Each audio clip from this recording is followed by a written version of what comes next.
I was waiting for you to finish. Good morning, everybody. Welcome. Thank you very much. It's good to be with you. How are you, Northeast Pests? What a pleasure.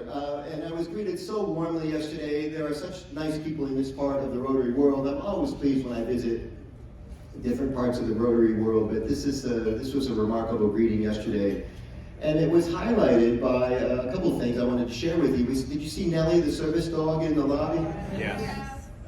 Nellie's like, it was a rockin' lobby yesterday. It was busy, and that dog was so chill. And then I wanted to meet and I did meet him. I did not get the gentleman's name. What's his first name? Joshua. Joshua is also chill. And it occurred to me, that's how it is with clubs and presidents. And if you come into the club, you kick both of the saloon doors open, there's a new sheriff in town, you're super excited or anxious or nervous, that transfers to the club, man. So you want to be a chill president if you can, and be in charge, even though you've never done it before, act like you have, right? Eventually you'll get the hang of it. The second interesting thing, and I'm big on first impressions, my YouTube channel has tons of videos on what I call the first 15 seconds, first impressions. And Sharon took great care of me, and Joanne walked me in with so much communication. Thank you very much. You can't over-communicate about something like this.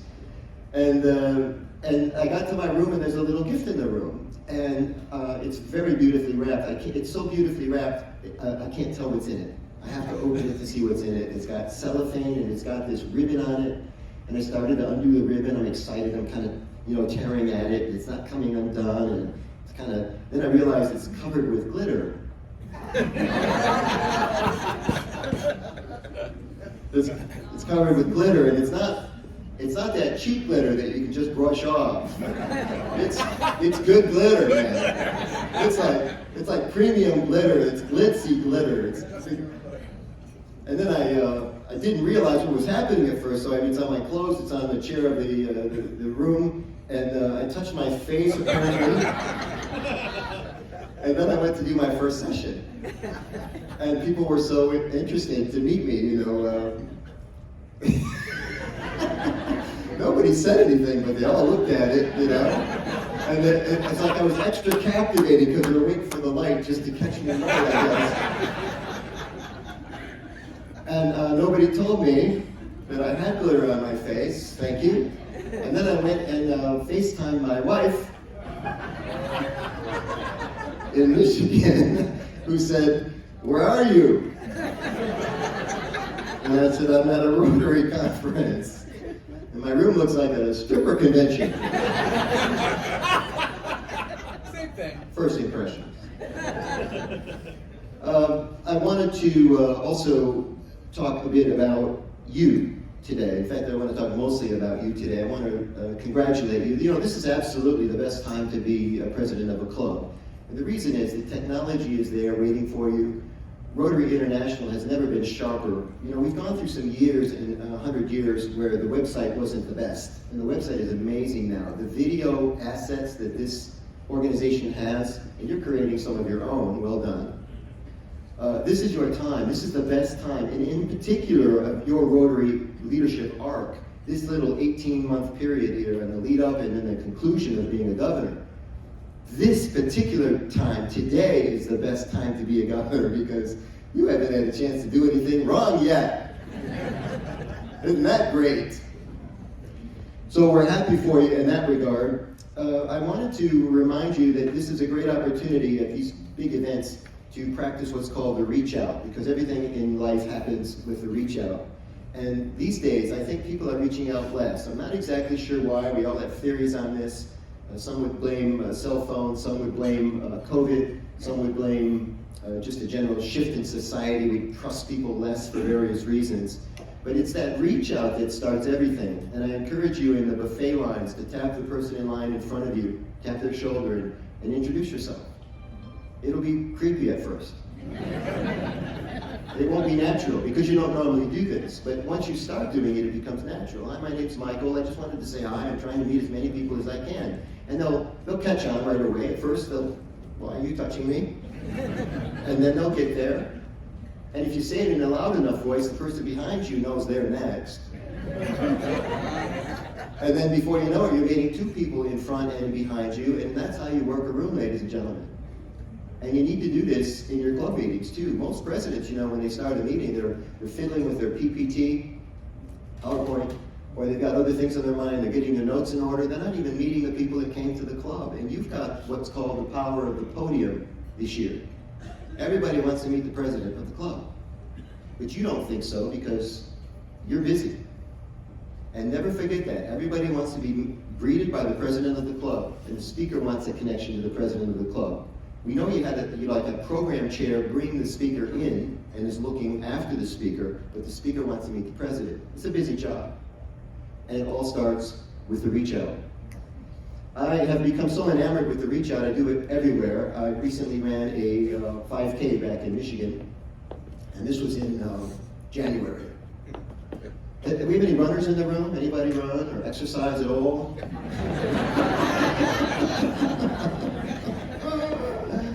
I'm not a big runner, and I don't like cold necessarily, but it was I kind of got euchred into this thing, or some other friends going, and I got there, and I'm like, nobody's going to be there. It's 5 degrees. It was 5 degrees that day. No one's going to be there. There were 1,000 people. Freaks, these people, running in this 5K, and we start as a community. We start as a group, and then over time, of course, you become separated. But what's really interesting is you start being isolated by yourself, and then you're running with somebody else. And it's a very interesting thing. And because I like to practice the reach out, I'm actually meeting people during a 5K, which also sounds odd. But I got nothing else to do, man. So I'm just running along, and I'm trying to measure my breath. I'm trying to maintain because I'm not really a runner. I just want to finish the race. I don't want to stop running. I don't want to walk at all. That's a badge of honor, right? And so I'm gonna monitor myself, and I'm gonna try to meet people and make the best of this thing. And I start thinking about why it is I'm in January in Michigan running a 5K, because in 1984, there was nobody running 5Ks in the wintertime. What changed?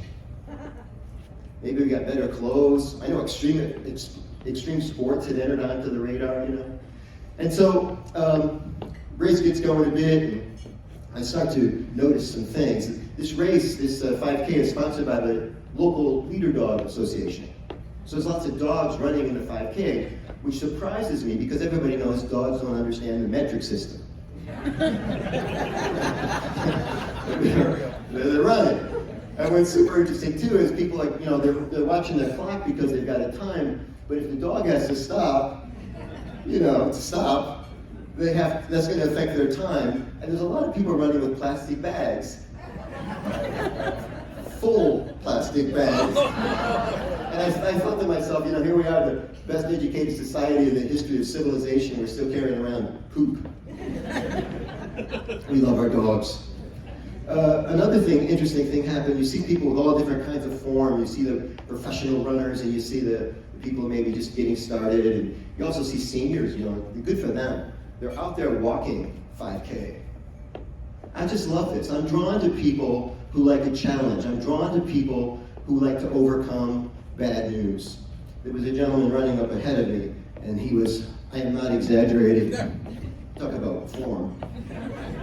I mean, his hips were going in different directions, and I was behind him, so I couldn't really tell what was happening. But because of all the time I spent in the End Polio Now campaign, I know Michael McGovern is here. Where are you, Michael? Yes, sir. Michael McGovern, legend. Hashtag legend. And I'm interested, I wonder if this guy's got an affliction, he's got something, and maybe it's polio. I wonder if I can chat him up. Maybe he knows Rotary. I got nothing else to do. I'm going to do the reach out.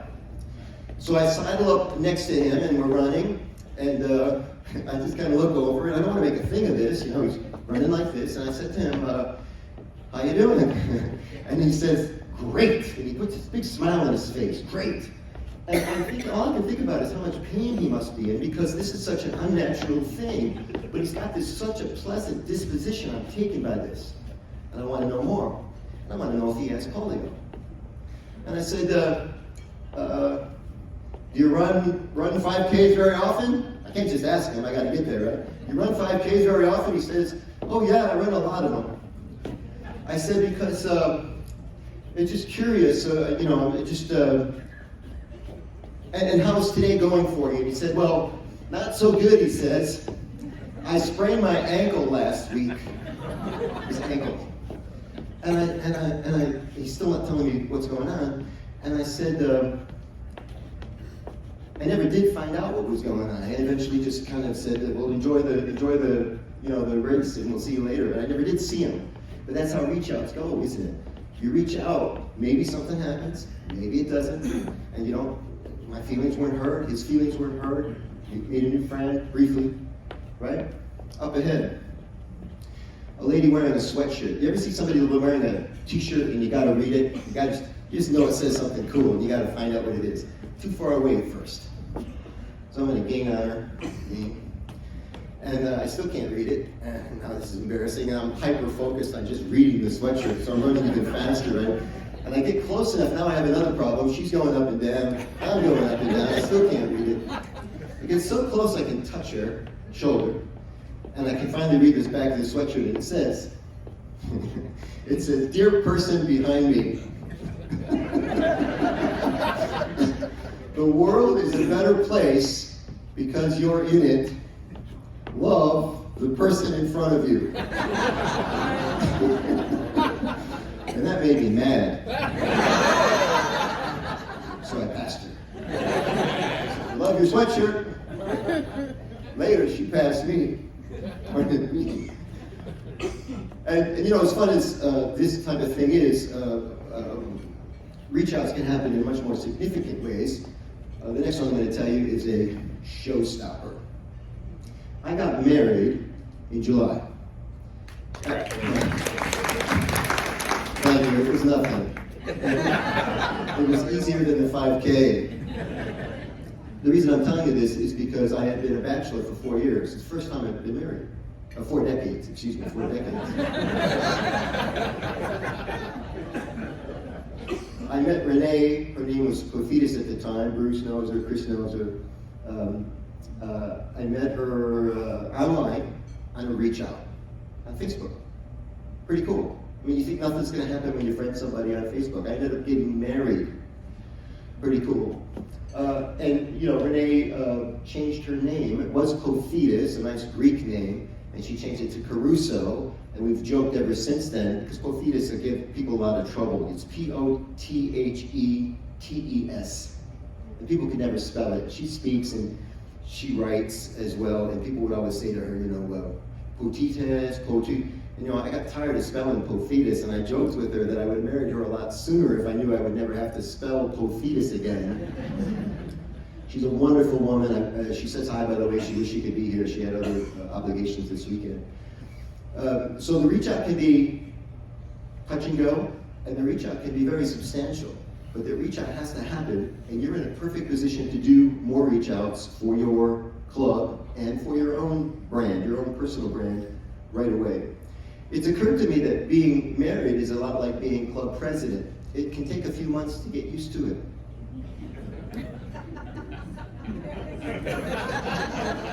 And one of the challenges you're going to have when you get back to the club is you're going to have all these great ideas. You're going to come back from pets electrified and supercharged. And your club's going to cross their arms and go, "We're not doing any of that crap."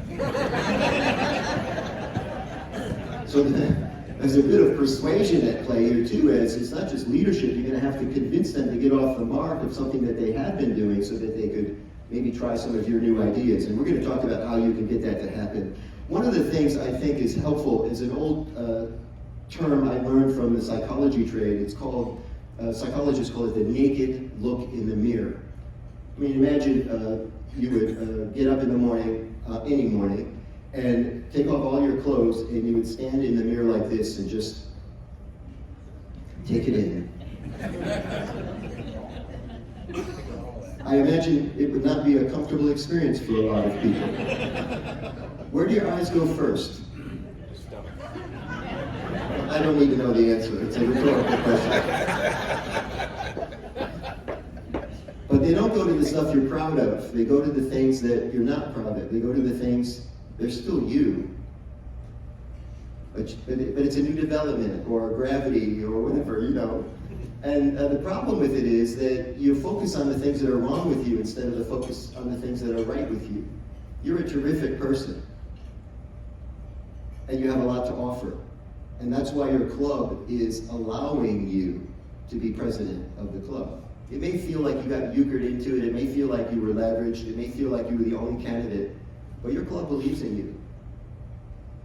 And in some cases, your club believes in you more than you believe in yourself. And you need to do a naked look in the mirror with the club and walk them through it. Yeah, we don't like this, we don't like this, we don't like this. But the first things you should focus on are what do we like? What do we like about ourselves? Some people refer to this as the forehand and the backhand. The forehand is always stronger. Forehand is always more accurate, right? But when you take that naked look in the mirror with the club, you start getting real about who you really are.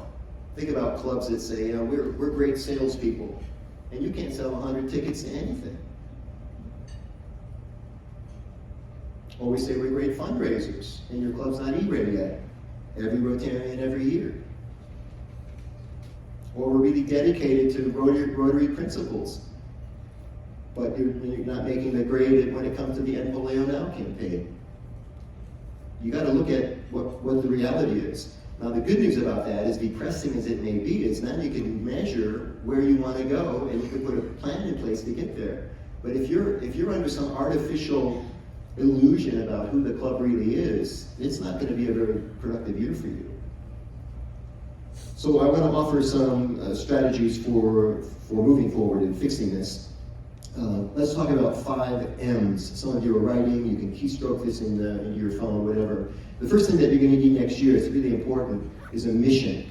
So many presidents take the job and say to themselves, well, if I could just keep the wheels from falling off the wagon, if I could just keep the club from breaking up, and that's your biggest goal. That's not a good way to go. You need to do something that's called a legacy goal in your club as president. In other words, how will your club remember you in 5 years? Now, think about 5 years from now, and the club goes something like, well, yeah, that was the year we treaded water. That was the year we did more of the same, right? Have a little project or something, a change in the club. Maybe you're finally going to get out of that room that's not serving you, that meeting room that's not serving you. Maybe you're going to move to a morning session instead of lunch. But it's a change that the club and everybody remembers you by. It's fantastic. Number 2M is membership. So I do a lot of sales training, sales coaching. I primarily teach presentation skills, so I see a lot of salespeople, a lot of leadership. I teach a lot of speakers how to be better at speaking. And by the way, you're going to give 50 more talks next year than you gave this year. 50 club meetings, plus 12 BODs. What's a BOD? Board of Directors, right? So if you want to get better at that, let's grab a coffee or a cocktail and talk about it. I'll help you. Because that's why we're here, to help you. We love you. We want you to be successful. We're not kidding when we say this. So, membership. I tell all salespeople, sell more slowly. Stop working so fast, man. You know, you meet somebody and go, well, you ready to join Rotary? No, they're not ready to join Rotary. They haven't even taken off their coat yet. They're registering at your lunch, you know, you're ready to join? Take it easy, man. Look for something called buy signals. Look for something called trial closes, right? These are basic sales terms. Sell more slowly. You have time. Don't rush into it. You rush into it, you seem desperate. You with me? Yes. Okay. The third M is marketing. And to market, you have to have a platform. I talk to people all the time who almost proudly say, I'm not on Facebook. Or I don't use Twitter, X. Instagram, I don't like all those hashtag thingies, right? So you have no platform. How are you going to market the club? Or you're the president of the club and you're not on a marketing platform. A quick example, everybody covets 30-somethings and 40-somethings. What platform are they on? LinkedIn. That's the business platform. They're working, they're on LinkedIn. And most clubs have no presence on LinkedIn. If you're going to be the president and you're going to be doing this to the young pros, young professionals, 30-something, 40-something, come visit us. How are you going to message them? How are you going to communicate with them? You have to have a platform. Sign up for LinkedIn, it won't kill you. You know, they're not going to kick you out of your church for signing up for LinkedIn. Be a good president, be communicative, be available to people, and you'll find that the world opens up for you. So the M's, mission, membership, marketing. The fourth one is movement. And when I was talking about movement, I'm talking about succession plan. So your favorite person here, your new BFF, is your PN. That's the person that's coming after you. You also want to have a second, we call them, a second for every key position in the club. Who's taking over after the current treasurer? Who's taking over? Who's shadowing this person? God forbid something happens to them. Because stuff happens. What's that old saying? Stuff that's not supposed to happen, happens every day. Right? So be ready for that. And this is really hard on small clubs because you have 7 members. There is no second. But you got bigger problems if you only have 7 members. You're going to burn your people out. Your 5-year plan is either to evaporate or burn out or join another club. You might as well put that in writing right now. There's no way to sustain. It's too hard. Does anybody want to be president for 7 years? 7 years? 8 years? Is that how it's supposed to work? We're better than this. But we have to get more resourceful about how we're going to build and make this happen. The 5th M is money, everybody. So the 5 M's again: mission, membership, marketing, movement, and money. 2 things about money. One is that if you haven't learned how to write grants, or you haven't curated somebody in the club that can write grants for you, you are missing out. Hashtag free money. And it's not just the money that you put together, it's matched now 2 times, I believe. So you're really missing out if you haven't done the grant thing. That's the best way to leverage. Even a small club can do that. And the second tip about money that I want to offer to you is I do a professional development seminar. I do it gratis. I don't ever charge Rotary for talks, even though I'm a professional speaker. I made that clear really early on. I told everybody, I don't charge for talks, and Rotary found out. And so when I do this professional development seminar for your club, I will help you net, not gross, net $10,000. That's the formula. It's a very successful program. We've now raised over $250,000 in North America. But I'll get you something better than money. I'm going to get you M&Ms. I'm going to get you members and money, because the 100 people that come to the club, you now have their email addresses, and you can remarket to them. I don't want you to sell Rotarians on this event. I want you to sell people who are prospective Rotarians. And now your membership pipeline is full for at least another 60 to 90 days. Sound good? I only do a couple of these a year because I'm still working. This is a pro bono thing for me. I have to spend 3 days traveling out, doing the thing, and traveling back again. But it's my pleasure to give back to the organization that's given me so much. So there are ways to overcome, but you have to start thinking differently than you thought up until now. I also want to talk a little bit today about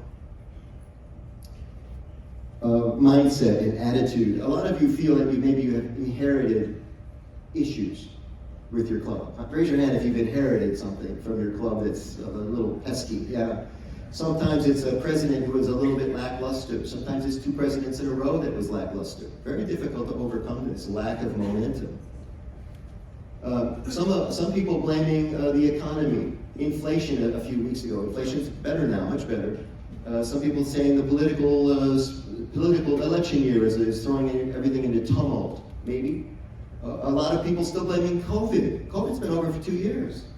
Here's the thing, everybody. Do not blame COVID for your club's pre-existing conditions.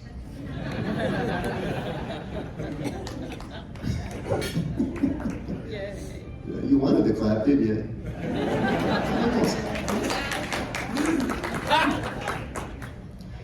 We're going to have some fun here. I am thinking, by the way, when I talk about an organization that's having some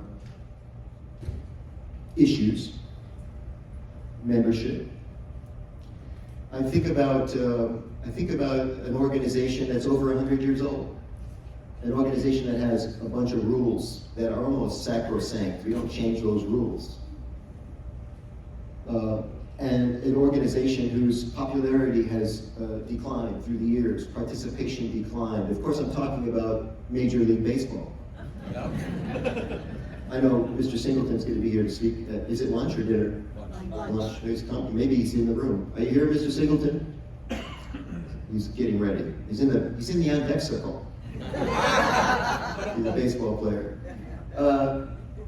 Major League Baseball changed rules this year, several rules, because they wanted to speed up the game. These rules that nobody had touched, Abner Doubleday's rules, for over 100 years. They didn't change the rules. They were sack, row, sang. They changed the rules. They knocked an average of 30 minutes off of every game, ladies and gentlemen. Yeah. Baseball's fun again.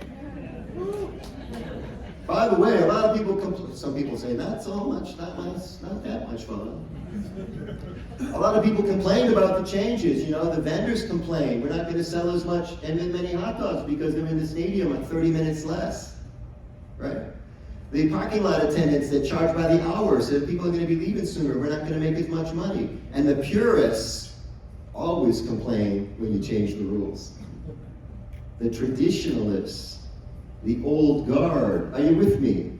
Yeah. The old guard will complain. I said yesterday we did a session on how to keep your club vital. Thank you all for attending. Hands up if you were at the session, yeah? Did you enjoy it? Yeah. Thank you very much. It was a little bit different than this because we had a little bit more engagement, not fewer people in the room and everything. But when I said something to that room, and I got a lot of feedback afterward, I said that, this idea of looking after your club, your job is not to make everybody in the club happy. And that's going to be hard because, if you're like me, you're a Rotarian, you're a pleaser. I came up in the music business, I'm a pleaser. My brothers and I toured in a rock and roll band. We opened for acts like Joan Jett, Rick Springfield, Corey Hart. I'm an entertainer, I'm a pleaser. I know that about myself. I want people to be happy with me. But you can't make everybody happy, can you, President-elect? I was attending a State of the City address in Royal Oak, Michigan, and the mayor, Jim Ellison, at the time was giving his address. I mentioned this to the group yesterday, so bear with me. And somebody in the audience had stood up, because he's got to give the audience time in the State of the City, and the guy stood up and he started lighting into Mr. Ellison about one particular issue that he didn't care for. You're wrong about this, you got to change this. He ate up the clock, 4 minutes in, and finally he finishes. There's a smattering of applause because the guy's got some friends. Yeah. And Mr. Ellison stood up after he finished and he said, I want to thank you very much for your comments. I was listening carefully. I took a couple of notes. But I want you, sir, and everyone else in the room to know something. My job as mayor of Royal Oak is not to make everyone in the city happy. And you could hear a pin drop. He said, my job is to make decisions that are in the best long-term interests of the city. And then he got a standing ovation. Because that's how it works. When you try to make everybody happy, you make nobody happy. Take that to the bank. So, I want to spotlight some cool people in the room. I always do this. It's become like my little trademark, I guess, through the years. We're going to spotlight a special group of people in the room. And by the way, just for fun, I'll tell you, there's been a little lineage in this. In the speaking business, every season I have new content and I try out new things. And in the early days, my early version of this was I wanted to meet the oldest person in the room. I thought this would be fun and charming, and it was for a while. But I would have to leave the stage because sometimes the oldest person couldn't come to me. There were little quirky things wrong with it. They had just finished eating. Some of them were still eating. And, it's not fun to talk to people when they're eating. And then, when it was 30 years of women in Rotary, you remember that, Bruce, I spotlighted the women, and I would have women come on stage to show everybody that there were more women in Rotary and they were a force. And when you saw them all together in a group, it was formidable. I started doing that. And I got hate mail from women that didn't get selected to come on stage. It was just bizarre. All right, they focused on the good stuff. So now what I'm doing is I'm asking everybody in the room, let's start with the young people, everybody in the room under 50, stand up, please. Everybody under 50, let's see you.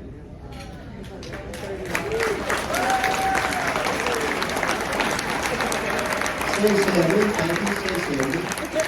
Very nice. Take a look around the room. We want you to, because you're going to be visiting with these people, and I want you to understand who you're dealing with here. And the people that applauded, by the way, they're applauding because they hate you. They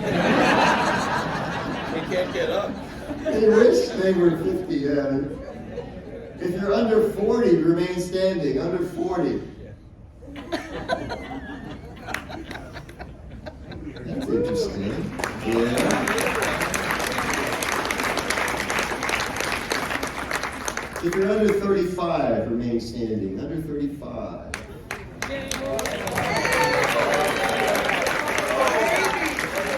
Come on up with me. Come on up if you're under 35. Let's see you on stage. Yeah, let's do the slide, guys, in the back. We can let people work on this while we're having some fun. Come on up. We want to see you, man. We want to get to know you and visit with you. I have a thing that, hello, I have noticed in my travels, and I do a lot of writing about this subject, that young people love attention, and Rotary has cleverly found a way to not give it to them. So we're going to be the exception to the rule today. We got them all gathered on the stage. Look at this. Look how incredible this is, ladies and gentlemen.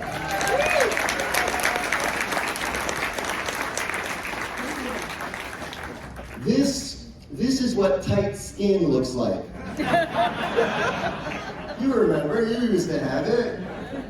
Let's find out who's with us today. I can't wait to meet you guys. Hi, my name's Michael. The reach out, right? I could just have them up and send them back. Nope. In comedy, they call it the fourth wall. So I'm going to break the fourth wall, and I'm going to introduce myself. It starts with a handshake. Nice to meet you, sir. What's your name? Chris Harrelson. I've met some of you already. Thank you for your indulgence. Tell everybody your club and what you do for work. Rochester, New Hampshire. That's my club, and I'm a banker. Banker. Excellent. Thank you. Michael?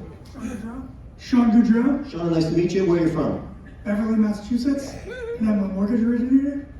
A finance person as well. Very good. How are you? Nice to meet you. Pleasure. Alberto Perez. Alberto, what do you do? I'm in the banking industry as well.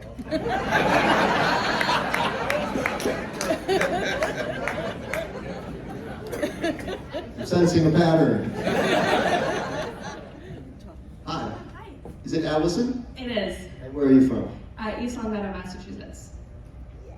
Are you in finance? Maybe. I'm not a banker, I'm a financial advisor. What's going on out here? Do you know each other? Now that's interesting. All four of you are roughly the same line of work. I feel a little luncheon coming on. Yeah, you're going to connect on LinkedIn. You already said it. How are you? Your name is fabulous. Your name is a triple word score in Scrabble. Say it slowly. Nishant. You can call me Nishant.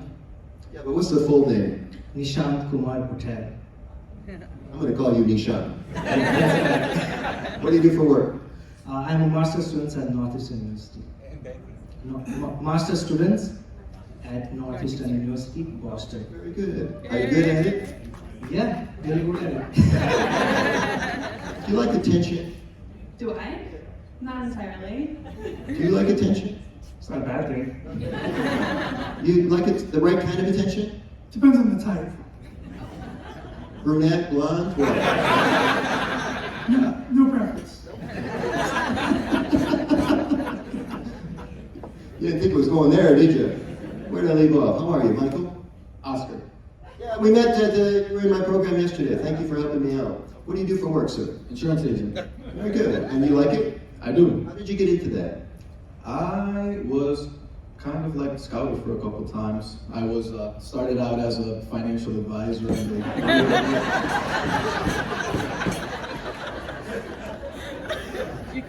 People are just riffing on me now. The kids are having their fun. That's what's happening. Hello, how are you? Are you enjoying yourself? Yes, and I am not in the banking industry.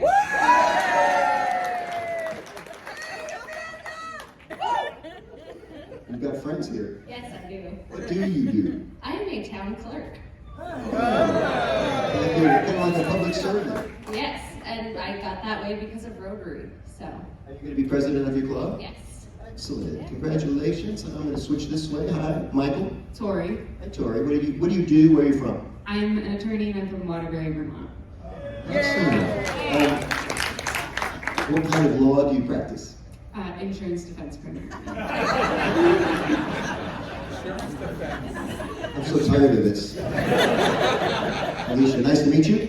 Hi, I'm Alicia. I'm from Plymouth, New Hampshire, and I do excavation. My mind is alive with one-liners. She does excavation, everybody. Do tell. My husband and I own a small excavation company, mostly do residential site prep, and I drive the dump truck and run all the office and we'll operate a shovel. PE, are you a PE? Yes. Well, if you know how to use a shovel, you're going to be a great president. Hi, Ariel. Hi, Ariel, nice to meet you. I'm from Waterbury, Vermont, and I am an editor. What kind of editor? I mostly work in the fantasy sports and sports betting world, so I understood all your baseball jokes. You work in fantasy baseball? Some fantasy baseball. Fantasy football is my personal sport, but I do also work on fantasy and betting. But you said editing. I think of that as like a numeracy skill, but you're really more literacy skill. Yes, I always say I'm not the numbers person, but I can do the words. Excellent, thank you. So you're all under 35, is that correct? Can we put the slide up on the screen, guys? We're going to do a little survey of what you thought of my presentation today. I'd just be curious about your feedback. I told you I'm trying out some new material. In exchange for doing this, it just takes a couple seconds. I will send you my presentation checklist. I've spoken 2,000 times all over the world. I use a checklist to make sure that I don't leave anything out of my presentation. And you're welcome to have it. It's free. You'll get it as soon as you finish this little short survey. I so appreciate it. And we'll leave it up long enough for the young people to do it. Under 35, if you're under 30, stay on the stage with me. Thank you for coming. Under 30, and then there were 3. And Nishant's an AG. Yeah, under 30. How old are you? 28. How old are you? 27. How old are you? 23. 3 years old. Thank you very much. You both can step off. Nisha, look me up here. 23 years old. I didn't join Rotary till I was something like 35, man. You got such a head start. I joined at the age of 18. Oh, stop bragging. Nobody likes a bragger. I'm so happy for you because it's going to set your life in motion in ways. Now, how did you come to join? I joined through the college Rotary back in my home country, India.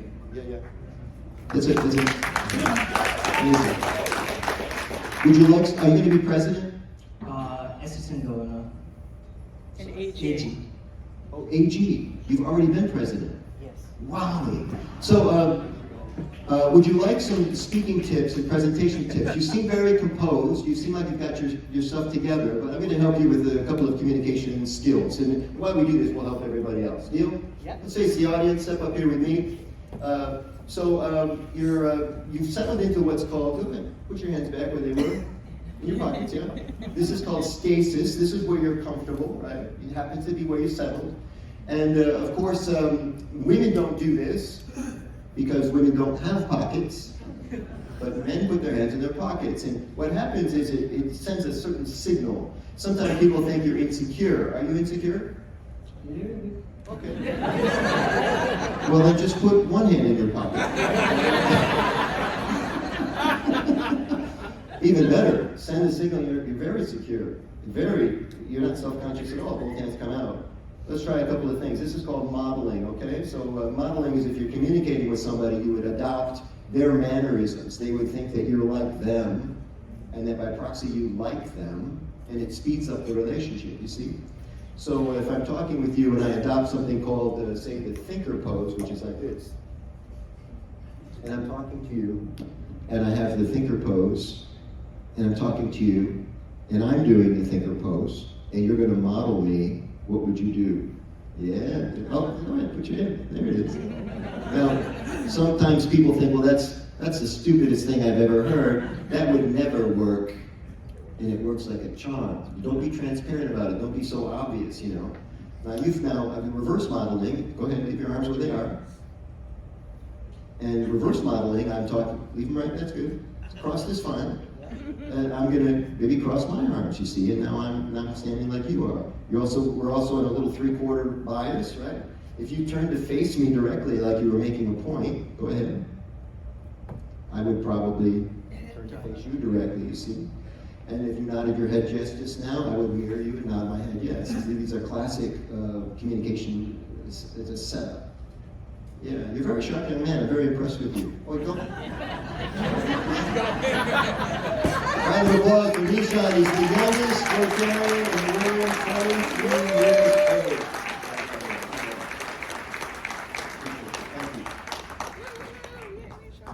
Yeah, I mean, we have people like this hiding in plain sight.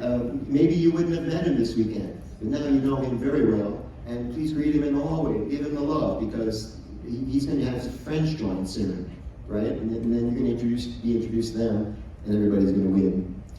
Okay, I want to tell you something that before we say goodbye. I am available. Where are the DGs? DGs here. I am available to do a quick 5-minute pop-up in your rooms. I know you've got your plan, your work plan. You've got plenty to do. But if you want me to stop by, I'll be happy to give them a quick, get one for the Gipper speech on membership, motivation, speaking skills, whatever you want. 5 minutes and I'm out. And if there's anything else I can do to serve you, I am here all weekend. I did not do a drive-by this weekend. When we come to see you, Chris, hopefully all the speakers, when we come to see you, we want to be with you, we want to learn from you. This is one last slide. It's a marketing group on Facebook, and it's unlike any other Rotary group because we don't post what we're having for lunch on Tuesday at the club, because it's chicken. It's always chicken. These are marketing ideas to get people to come to your events, to get club engagement, to get more visitors to your club. And it's the best Facebook group out there for my money. Thank you very much. I have a quick goodbye story for you. It's an airplane story. I was getting on an airplane, and people are getting on like they always do, down the aisle. And the pilot came on, he made a very unusual announcement. He said, "Ladies and gentlemen, we'd like you to take your seats because we'd like to leave early." I didn't know a plane could leave early. It worked like a charm. Everybody sits down, buckles up, and ready to go. He comes back on, he makes a second announcement. He says, "Ladies and gentlemen, we are expecting weather." They're never talking about good weather. "And if we don't leave now, you would have missed your connection, so thank you for your cooperation. We want you to know that we're leaving out of Detroit in a very sloppy situation. It's cloudy out there, it's very turbulent. We're going to be flying in a condition we call, in the flight deck, zero visibility." And an interesting thing happened. Everybody looked out the window to see what zero visibility looks like. And the pilot was right. Worst takeoff ever. Herky, jerky, rock and roll takeoff. White knuckle proposition, even for us veteran flyers. I've got 1,000,000 miles on Delta. 1,000,000. And then something interesting happened. The flight started to settle down, less turbulence, and as we flew into bright, pristine sunshine, and why did this happen, Rotarians? Because we flew above the clouds, that's exactly right. And the moral of the story is, as club president, you can fly in the clouds or above them. It's your choice, you decide. There's always sunshine above the clouds. We love you, we want the best for you, we want you to be successful. Please let us know what we can do to serve you. Thank you so much for all you do for the greatest service organization in the world, Rotary.